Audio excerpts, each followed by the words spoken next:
जय हिंद छात्रों, आपका अपना यूट्यूब चैनल ज्ञान गंगा एजुकेशन में स्वागत है। आज हम पढ़ने जा रहे हैं बीएड अंतिम वर्ष के अंतर्गत ज्ञान पाठ्यचर्या। ज्ञान पाठ्यचर्या के अंतर्गत हम व्यवसायिक शिक्षा के बारे में पढ़ चुके हैं। तो हम आज पढ़ने जा रहे हैं व्यवसायिक शिक्षा को प्रभावी बनाने के सुझाव कि किस प्रकार हम व्यवसायिक शिक्षा को और प्रभावी बना सकते हैं, इन्हीं के बारे में जानेंगे। तो इसके पहले हम व्यवसायिक शिक्षा के बारे में थोड़ा सा जान लेते हैं कि व्यवसायिक शिक्षा क्या है। जो व्यवसाय पर आधारित शिक्षा दी जाती है उनको व्यवसायिक शिक्षा कहते हैं। जैसे कि हमारा ITI में फिटर, इलेक्ट्रीशियन, बहुत सारे ऐसे ट्रेड होते हैं जिनके माध्यम से छात्रों को व्यवसाय आधारित शिक्षा प्रदान की जाती है। इसको व्यवसायिक शिक्षा कहते हैं। हमने व्यवसायिक शिक्षा के लाभ को जाना कि व्यवसायिक शिक्षा के क्या क्या लाभ है। व्यवसायिक शिक्षा से आत्मनिर्भर होते हैं, है ना।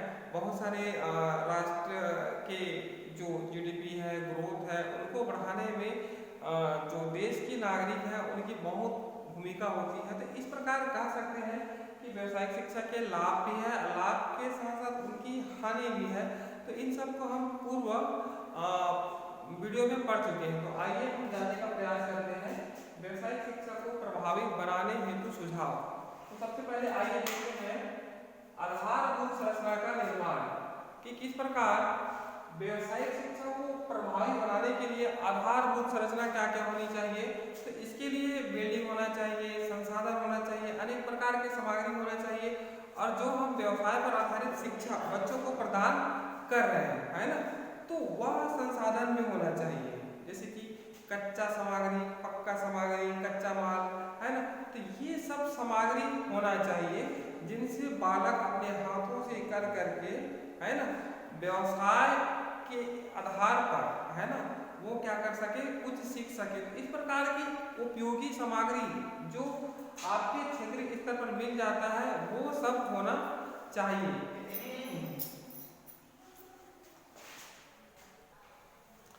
तो हम देख रहे थे आधारभूत संरचना का निर्माण। तो इसके लिए प्रयोगशाला कक्ष होना चाहिए, क्या बोलते हैं, शिक्षक होना चाहिए, प्रशिक्षित शिक्षक होना चाहिए, भवन होना चाहिए, कच्चा माल होना चाहिए। तो ये सब सारी सुविधाएं एक विद्यालय में होना चाहिए ताकि हम बच्चों को व्यवसायिक शिक्षा अच्छे से दे सकें।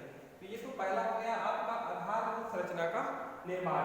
तो आइए हम चलते हैं दूसरा, व्यवसायिक शिक्षा को कौशल युक्त करना। अब यहाँ पर कहा गया है व्यवसायिक शिक्षा को कौशल युक्त करना। हम कोई भी कार्य करते हैं जब हम उसमें कुशलता प्राप्त कर लेते हैं तो वह एक प्रकार से देखें तो हम उस कार्य के प्रति दक्षता प्राप्त कर लेते हैं। तो इस प्रकार कहा गया है कि व्यवसायिक शिक्षा को कौशल युक्त करना। मान लीजिए कोई भी कोर्स है, ठीक है, जैसे कि ITI कोर्स है, तो हम ITI कोर्स को कौशल युक्त बनाएंगे। तो कैसे बनाएंगे, तो इसके लिए ये जो हम पहले पॉइंट में बताया कि ये सामग्री होना चाहिए, प्रशिक्षित शिक्षक होना चाहिए, कच्चा माल होना चाहिए। तो उन मालों का, उन प्रशिक्षित शिक्षकों का उपयोग करके हम इस ITI केंद्र में बच्चों द्वारा कार्य कराएंगे। उनसे संबंधित जो कार्य बच्चे करेंगे उनके अंदर कुशलता आएगी, उस कार्य को करने के प्रति कुशलता आएगी, और कुशलता आएगी तो उस कार्य को और अच्छे ढंग से कर पाएगा। ठीक उसी प्रकार जैसे बालक धीरे धीरे चलता है, गिरता है, चलता है, फिर गिरता है, लेकिन बार बार चलते रहने से एक दिन वह चलना सीख जाता है। ठीक उसी प्रकार हम व्यवसायिक शिक्षा की बात कर रहे हैं। तो व्यवसायिक शिक्षा को करते करते उनके अंदर एक कुशलता आ जाएगी। अगर हम BEd की बात करें तो जी 9 प्रवेशी प्रशिक्षु है, BEd प्रशिक्षु है, उनके अंदर कुशलता नहीं आएगी, लेकिन हम उसको सिखाएंगे कैसे पढ़ाते हैं, कैसे किस ढंग से पढ़ाना चाहिए, क्या क्या सामग्रियों का उपयोग करना चाहिए, फिर इनका उपयोग करना सीखेंगे। धीरे धीरे वो जाएंगे विद्यालय में अभ्यास शिक्षण के लिए, तो उनका वो वहाँ उपयोग करेंगे और धीरे धीरे उनके अंदर कुशलता आएगी। तो ये हो गया आपका व्यवसायिक शिक्षा को कौशल युक्त बनाना। तो इस प्रकार हम व्यवसायिक शिक्षा को कौशल युक्त बना सकते हैं। आइए तीसरा, उपयोगी पाठ्यचर्या का संचालन। देखिए हम बच्चों को व्यवसायिक शिक्षा दे रहे हैं ताकि भविष्य में वह उनका उपयोग करके अपने जीवन यापन को और अच्छे से संचालित कर सके। इसी उद्देश्य को ध्यान में रखकर हम बच्चों को व्यावसायिक शिक्षा दे रहे हैं, है ना। तो हम बच्चों को व्यावसायिक शिक्षा दे रहे हैं तो हमारा पाठ्यचर्या भी उच्च कोटि का होना चाहिए। पाठ्यचर्या अर्थात जो हम बच्चों के लिए कोर्स निर्धारित कर रहे हैं, है ना, वह उच्च कोटि का होना चाहिए। जब वह उच्च कोटि का होगा, अच्छा पाठ्यचर्या होगा, तो बालक अच्छे से उसमें कार्य कर पाएंगे, अच्छे से सीख पाएंगे, है ना, और उनका संचालन भी तीव्र गति से या अच्छे से होगा और उनमें वो बालक अच्छे से सीख पाएगा। इसलिए कहा गया है कि उपयोगी पाठ्यचर्या का संचालन किया जाए ताकि विद्यार्थी है वह अच्छे से सीख सके। ये हो गया आपका तीसरा पॉइंट। आइए चौथा, वैकल्पिक शिक्षा प्रणाली का विकास। अब हम छात्रों को तो यहाँ पर व्यावसायिक शिक्षा दे रहे हैं, लेकिन किसी कारणवश उनको व्यवसाय करने के पश्चात अर्थात व्यावसायिक शिक्षा प्राप्त करने के पश्चात उनको उनके स्तर का जॉब नहीं मिल पाता, नौकरी नहीं मिल पाता या धंधा नहीं मिल पाता, है ना। तो उसके लिए वैकल्पिक, है ना, वैकल्पिक शिक्षा प्रणाली का विकास करना चाहिए। तो ऐसे वैकल्पिक शिक्षा प्रणाली का विकास करें ताकि उनको रोजगार मिल सके, रोजगार के साथ साथ वह अपने जीवन यापन कर सके, अपने पारिवारिक या आर्थिक स्थिति को और मजबूत कर सके। इसलिए वैकल्पिक शिक्षा प्रणाली का विकास करना चाहिए। तो हम देख रहे हैं व्यावसायिक शिक्षा को प्रभावी बनाने हेतु सुझाव, है ना। तो हम मतलब वैकल्पिक मतलब एक दूसरा रास्ता भी अपनाना चाहिए जिससे छात्रों को कुछ लाभ मिल सके, कुछ आर्थिक सहायता मिल सके, कुछ व्यवसाय मिल सके। इसलिए यहाँ पर कहा गया है वैकल्पिक शिक्षा प्रणाली का विकास करना चाहिए। नेक्स्ट आइए पांचवा, व्यवसायिक शिक्षा को सम्मान और स्वीकृति। अक्सर करके बहुत से ऐसे व्यवसायिक शिक्षा है जिनको जो ऊंचे दर्जे के लोग हैं उनको निम्न कोटि का समझा जाता है ना। निम्न कोटि का इसलिए समझा जाता है कि उनके काम और स्तर के अनुसार उनको निम्न समझा जाता है, लेकिन कोई भी व्यावसायिक शिक्षा है उनको निम्न कोटि का नहीं समझना चाहिए। जैसे कि बहुत से लोग एमबीए करते हैं,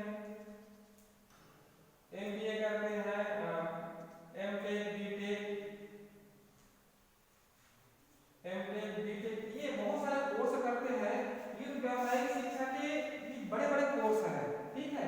लेकिन हम छोटे कोर्स की बात करें, आईटीआई हो गया, सिलाई कढ़ाई, दर्जी, मोची, ये वाला जो व्यावसायिक शिक्षा के कोर्स है इनको निम्न कोटि का समझा जाता है, ठीक है।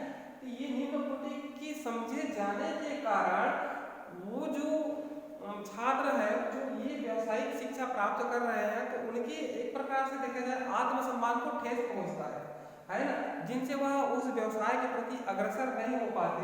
तो इसलिए बहुत जरूरी है कि व्यावसायिक शिक्षा कोई भी हो, चाहे वह ऊंचा हो या निम्न कोटि का हो, है ना, या मध्यम स्तर का हो, उनमें सम्मान करना चाहिए। अर्थात उस व्यावसायिक शिक्षा को सम्मान करना चाहिए और उनको समाज में स्वीकृति देना चाहिए कि कोई भी काम छोटा या बड़ा नहीं है, सभी काम आपस में एक समान है, बस उसके कार्य करने का तरीका अलग अलग होता है। तो इस प्रकार कह सकते हैं कि व्यावसायिक शिक्षा को सम्मान व स्वीकृति मिलना चाहिए। नेक्स्ट आएगी व्यावसायिक शिक्षा के स्तर में सुधार। अब यहाँ पर कहा गया है कि व्यावसायिक शिक्षा के स्तर में सुधार, तो 10वीं के बाद जो कोर्स होते हैं जैसे कि आईटी वगैरह कोर्स होते हैं, ये तो 10वीं स्तर के हो गए। उसके बाद 12वीं, उसके बाद कॉलेज, है, ये अलग अलग स्तर पर अलग अलग व्यावसायिक शिक्षा के कोर्स संचालित है। तो इसमें कहा गया है कि व्यावसायिक शिक्षा को और अच्छा बनाना है, मोडिफाई करना है, तो व्यावसायिक शिक्षा के स्तर में सुधार करना चाहिए। स्तर में इसलिए सुधार किया जाए ताकि जो कुछ कमियां हैं व्यावसायिक शिक्षा में उनको दूर किया जा सके, साथ ही साथ बालकों को सीखने में ज्यादा सहायता मिल सके। इसलिए कहा गया है कि व्यावसायिक शिक्षा के स्तर में सुधार करने की आवश्यकता है ना। हमने यहाँ पर बताया 10वीं के स्तर अर्थात 10वीं कक्षा पढ़ने के बाद जो आईटीआई के कोर्स होते हैं और बहुत सारे पॉलिटेक्निक वगैरह कोर्स होते हैं और मोची नाई और बहुत से ऐसे कोर्स होते हैं, तो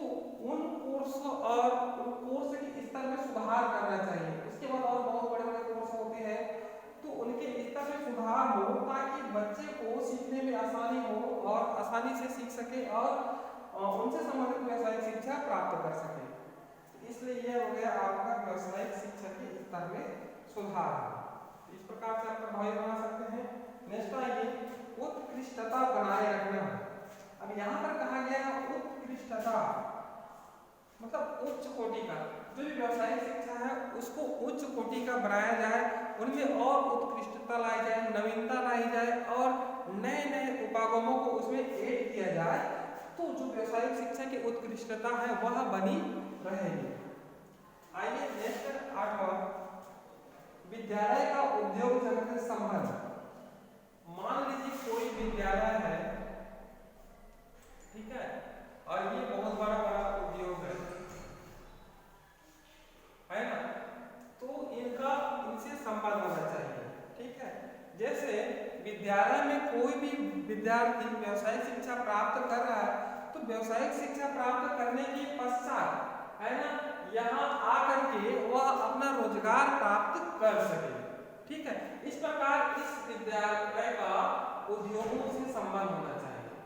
अक्सर करके ITI केंद्र में ऐसा होता है, ITI केंद्र के अंतर्गत कोई भी विद्यार्थी ITI करते हैं, फिटर, इलेक्ट्रीशियन, मोटर मैकेनिक और अनेक प्रकार के ट्रेड है ना, तो उन ITI केंद्रों से सीधा संबंध उनका होता है उद्योगों से।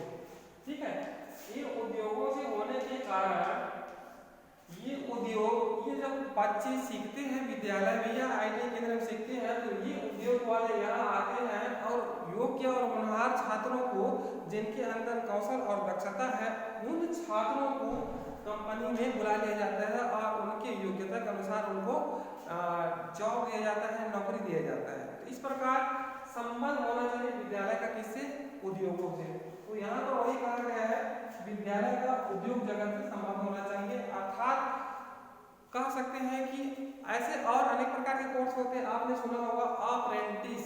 अप्रेंटिस एक ऐसा कोर्स होता है, 2 साल ITI करने के पश्चात 1 साल का अप्रेंटिस कोर्स होता है, फिर उसमें कुछ सीखते हैं, सीखने के पश्चात सीधा उनका प्राइवेट कंपनी में जॉब लग जाता है। इस प्रकार संबंध होने से वह बेरोजगार नहीं होता और उनको एक प्रकार से देखा जाए तो रोजगार मिल जाता है। तो ये हो गया आपका विद्यालय का उद्योग जगत से संबंध। लेकिन हम अगर ये वाले विद्यालय की बात करते हैं, 6वीं 7वीं 8वीं 9वीं 10वीं और या उनके बाद जो भी विद्यालय है, हम उनकी बात करते हैं, तो उनका संबंध ना के बराबर होता है विद्यालयों से उद्योगों का, है ना के बराबर होता है। तो ऐसे विद्यालयों का संबंध उद्योगों से जोड़ा जाना चाहिए, या बच्चे जो भी व्यावसायिक शिक्षा प्राप्त करके कच्चा माल उत्पादन कर रहे हैं या कोई भी बना रहे हैं, है ना, तो उनका उद्योग वाले उनको खरीद ले तो उनका उचित दाम मिल सकता है, उनके द्वारा बनाए गए उत्पाद का उचित दाम मिल सकता है और बच्चों को रोजगार भी प्राप्त हो सकता है। हम ये विद्यालय स्तर पर बात कर रहे हैं, लेकिन हम ITI केंद्र की बात करें तो वहाँ पर विद्यालय में बच्चे पढ़ते हैं और उनका संबंध किससे होता है, एक प्रकार से उद्योग से होता है। तो ये हो गया 8वां। इनके अलावा और पॉइंट है, आइए जानते हैं नेक्स्ट। आइए देखते हैं व्यावसायिक शिक्षा के प्रभावी बनाने के सुझाव का 9वां पॉइंट, समुदाय को शामिल किया जाए। इसके अंतर्गत कहा गया है कि व्यावसायिक शिक्षा का एक और मतलब प्रभावी बनाने के सुझाव है कि व्यावसायिक शिक्षा में समुदाय को शामिल किया जाए। समुदाय के अंतर्गत अनेक प्रकार से क्षेत्र आते हैं, कृषि के क्षेत्र, सेवा क्षेत्र और सामाजिक क्षेत्र, तो ये सब क्षेत्र आते हैं। उनसे संबंधित छात्रों को ऐसे मतलब योजनाओं से जोड़ा जाए ताकि उनसे संबंधित वह व्यवसाय प्राप्त कर सके। इसीलिए कहा गया है कि समुदाय के लोगों को अधिक से अधिक व्यावसायिक शिक्षा दी जाए ताकि वह किसी रोजगार में संलग्न हो सके। इसलिए यहाँ पर कहा गया है कि समुदाय को शामिल किया जाए। नेक्स्ट आइए, सरकारी एवं निजी भागीदारी। अब व्यावसायिक शिक्षा का केवल सरकार की ही जिम्मेदारी नहीं है, इसमें बढ़ चढ़ करके निजी जो संस्थान है वह भी आए और छात्रों को व्यावसायिक शिक्षा प्रदान करे। ठीक है, तो इसमें यह कहा गया है कि केवल सरकार और जो निजी भागीदारी है वह दोनों की भागीदारी होना चाहिए व्यावसायिक शिक्षा देने में। सरकार और निजी जो कंपनियां हैं या निजी व्यक्ति है जो छात्रों को व्यवसायिक शिक्षा की ओर अग्रसर करा सकते हैं और उनको व्यवसायिक शिक्षा दे सकते हैं। उदाहरण के रूप में देखें तो सरकार द्वारा ITI केंद्रों का संचालन किया जा रहा है प्रत्येक ब्लॉक में या कहें प्रत्येक तहसील में, ठीक है। ठीक उसी प्रकार अनेक प्रकार के और ऐसे निजी संस्थान हैं, है ना, जैसे कि जगरानी ITI केंद्र है ना, ये निजी संस्थान है, बच्चों को क्या करा रहे हैं, व्यवसायिक शिक्षा प्रदान करा रहे हैं। या कहें कि सरकार अभी B.Ed छत्तीसगढ़ में केवल 2 ही जगह है, ठीक है, 3 जगह है, बिलासपुर, बस्तर और रायपुर, 3 जगह सरकारी संस्थान है जहाँ पर B.Ed, M.Ed, D.Ed संचालित होती है। लेकिन बहुत सारे ऐसे और निजी संस्थान है, जैसे कि ये हमारा श्याम कॉलेज है ना, ये निजी संस्थान है, प्राइवेट है, लेकिन यहाँ भी व्यवसायिक शिक्षा प्रदान की जा रही है। कौन सा, B.Ed पाठ्यचर्या, D.Ed पाठ्यचर्या या कहें M.Ed पाठ्यचर्या, ये सब कोर्स निजी संस्थानों में संचालित की जा रही है। इस प्रकार कह सकते हैं कि सरकारी और निजी भागीदारी का होना बहुत ही आवश्यक है ताकि अधिक से अधिक लोगों को क्या बोलते हैं, रोजगार मिल सके या व्यवसायिक शिक्षा प्राप्त हो सके। इस प्रकार से यह और सुझाव है प्रभावी बनाने के। नेक्स्ट आएंगे करियर में तरक्की हेतु सहायता, है ना, करियर अर्थात हम जॉब प्राप्त कर सके, इस हेतु निजी संस्थानों की या सरकारी संस्थानों की या प्रशिक्षित व्यक्ति या प्रशिक्षित शिक्षक है ना, उनकी द्वारा सहायता की जाती है बच्चों को, ताकि उनके करियर में सहायता हो सके, करियर प्राप्त कर सके, अपना करियर बना सके, अपना जीवन यापन कर सके सही ढंग से।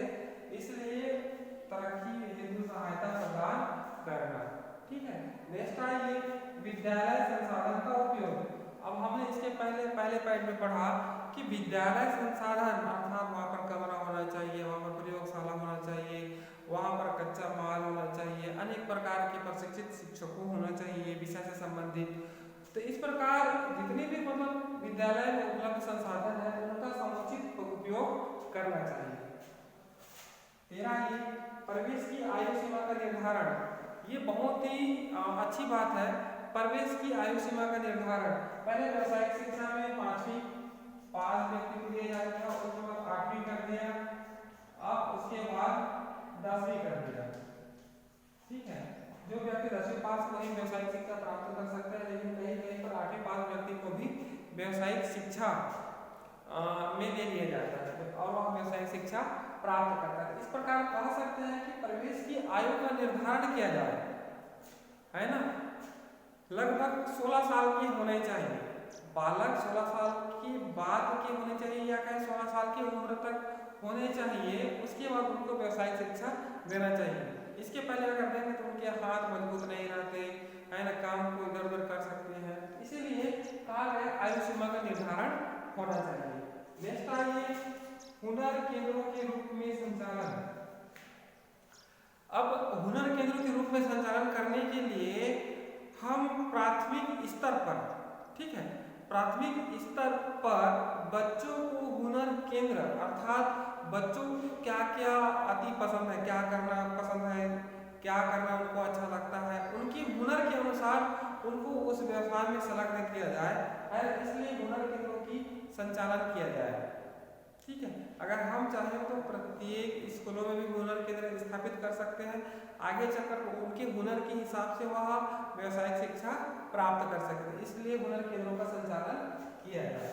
15 व्यवसायिक शिक्षा का विस्तार किया जाए, ये बहुत अच्छी बात है।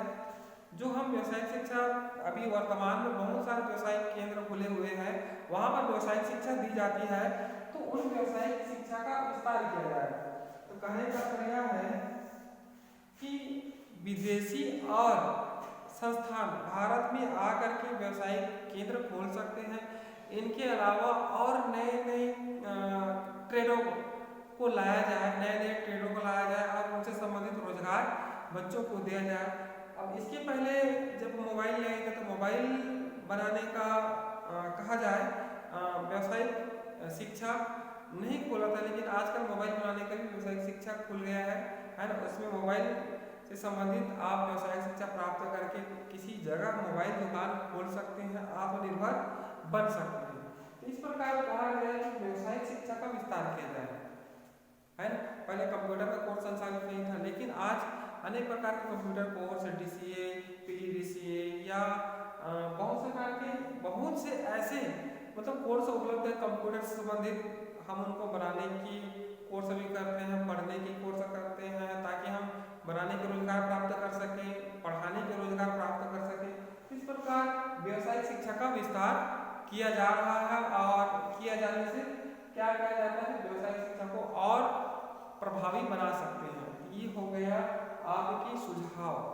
और अनेक प्रकार के ऐसे और सुझाव हो सकते हैं जिनसे हम व्यवसायिक शिक्षा को और अच्छे से बना सकते हैं, ताकि बच्चों को असुविधा न हो और बच्चे अधिक से अधिक व्यवसायिक शिक्षा प्राप्त कर सके, आत्मनिर्भर बन सके, जीविकोपार्जन कर सके। तो ये हो गया आपका व्यवसायिक शिक्षा को प्रभावी बनाने के सुझाव। इस प्रकार हम व्यवसायिक शिक्षा को अच्छे से बना सकते हैं। ठीक है, इनमें और पॉइंट आप ऐड कर सकते हैं। ठीक है, अपने समझ के अनुसार। आइए चलते नेक्स्ट। आइए चलते हैं व्यवसायिक शिक्षा के प्रकार। कहने का प्रयास है कि व्यवसायिक शिक्षा के अंतर्गत स्तर के अनुसार विभिन्न पाठ्यक्रमों का संचालन किया जाता है।